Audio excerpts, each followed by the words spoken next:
Johnny Carson had spent a lifetime asking questions. For more than 3 decades, he sat behind the Tonight Show desk and invited the world to laugh with him. Presidents relaxed under his humor. Movie stars revealed secrets they had never planned to share. Comedians dreamed of making him laugh, knowing it could change their lives overnight. Night after night, Johnny spoke into millions of homes, unaware of the quiet ways his voice traveled into people's hearts. But on one unassuming Thursday night in March of 1987, a single answer from an elderly woman would stop everything he thought he understood about his work, his legacy, and his purpose. It was March 12, 1987, at NBC Studios in Burbank, California. The Tonight Show was airing live, just as it always did. The studio was full, 465 people packed tightly into their seats, the energy buzzing with excitement. The band had played the familiar opening theme, Ed McMahon had delivered his booming introductions, and Johnny Carson had walked out to thunderous applause. The night felt normal, comforting, predictable. Johnny had already completed his opening monologue, joking about politics, California traffic, and the everyday frustrations Americans love to laugh about before bed. The audience responded warmly, just as they always did. Nothing about that night suggested history was about to be made. Johnny was relaxed, confident, at ease. After all, this was his world. He had mastered this stage. He had lived in this space for decades. As he wrapped up an interview and prepared to move on, his eyes drifted across the audience, something he often did instinctively. He liked reading the room. He liked sensing the mood. And that was when he saw her. In the third row sat an elderly woman who seemed completely disconnected from the laughter around her. She wasn't smiling. She wasn't clapping. She wasn't even shifting in her seat. She sat perfectly still, staring directly at Johnny Carson, tears rolling silently down her cheeks. Not the quick tears of laughter or sentimentality, but the kind that come from something long buried, something heavy, something unresolved. Johnny felt it immediately. Something was wrong. Or perhaps, something was finally right. He hesitated. He could have ignored it. He could have continued with the show. That's what late-night television demanded: keep things moving, keep things light. But Johnny Carson had learned to trust his instincts, and in that moment, his instincts told him that this woman carried a story that needed to be heard. A story that couldn't wait. Her name was Margaret Dawson. She was 80 years old, one of the oldest audience members The Tonight Show had ever welcomed. She wore a simple navy blue dress, modest and neat, and around her neck hung a pearl necklace that had once belonged to her mother. Her silver hair was pinned carefully back, as if she wanted to look her best for someone important. Her hands were folded tightly in her lap, hands shaped by decades of work, sacrifice, and survival. Beside her sat her daughter, Carol, who kept glancing at her mother with concern. Carol had spent nearly $800 on those 2 tickets, an enormous sum in 1987. But she never hesitated. Money didn't matter. This trip wasn't about entertainment. It wasn't even about television. It was about closure. It was about gratitude. It was about a promise that had been echoing through their lives for decades. Margaret had been diagnosed with terminal lung cancer 4 months earlier in a small Kansas town. The doctors were honest. 6 months, maybe less. When Carol asked her mother what she wanted most before the end, Margaret didn't ask for comfort, or rest, or peace. She asked to see Johnny Carson. She needed to look at him. She needed to hear his voice in the same room. She needed to tell him the truth.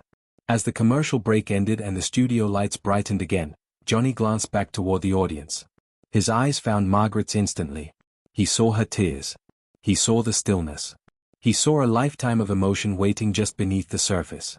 Johnny leaned toward Ed McMahon and whispered something unheard. Then he did something that broke the rhythm of late-night television. Instead of returning to his desk, Johnny stood up and walked toward the edge of the stage. The band stopped playing. The laughter faded. A strange hush settled over the room. Ed McMahon leaned forward, sensing something unscripted was unfolding.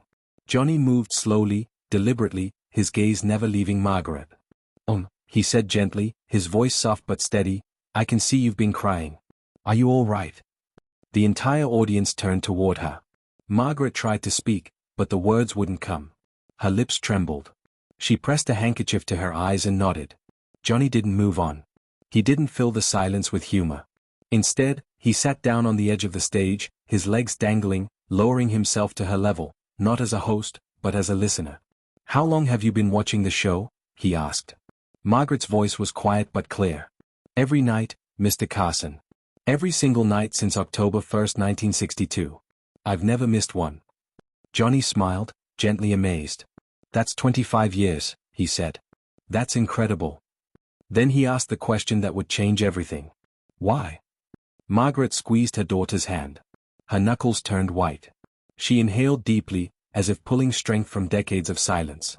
And when she spoke, her words fell into the studio like a prayer. Because your voice sounds exactly like my husband's voice, she said. And has been gone for 34 years. The room froze. Johnny's smile disappeared. The lights hummed softly overhead. Margaret continued, her voice breaking. Every night when I hear you speak, it feels like he's still with me. Like he never left. Johnny asked her to tell him about her husband. And as she did, the entertainer vanished. This was no longer a television moment. It was a human one. His name was Robert James Dawson. They met in the summer of 1942 in Wichita, Kansas. Margaret was 17, working in her father's grocery store when Robert walked in looking for work. The moment he spoke, she fell in love. His voice was deep, warm, playful, just like Johnny's. They married 6 months later. Robert made her laugh every night. No matter how hard life became, laughter was his promise. Then the war came. Robert was drafted in 1943. The night before he left, he held her face and promised that every night for the rest of her life, he would make her laugh. He died in France in 1944 at just 25 years old. Margaret was pregnant when the telegram arrived. Robert never met his daughter. 4 years, Margaret couldn't laugh. Until one night in 1962, when she heard Johnny Carson's voice, and it sounded like Robert had come home. Johnny's eyes filled with tears. When Carol revealed her mother was dying and this was her final wish, Johnny stood up and spoke words never heard on The Tonight Show. Stop the tape. The cameras went dark. Johnny walked into the audience, knelt before Margaret, and held her hands. He told her Robert's promise had never been broken. That love had simply found another way to reach her. Johnny sat beside her. They talked. They laughed. Margaret laughed, a real, full laugh. Later, Johnny told America that sometimes we matter to people in ways we never imagine. Margaret lived 9 more months. She was buried with Johnny's pocket square and Robert's photograph. Johnny never forgot her. And love, once heard, never truly disappears.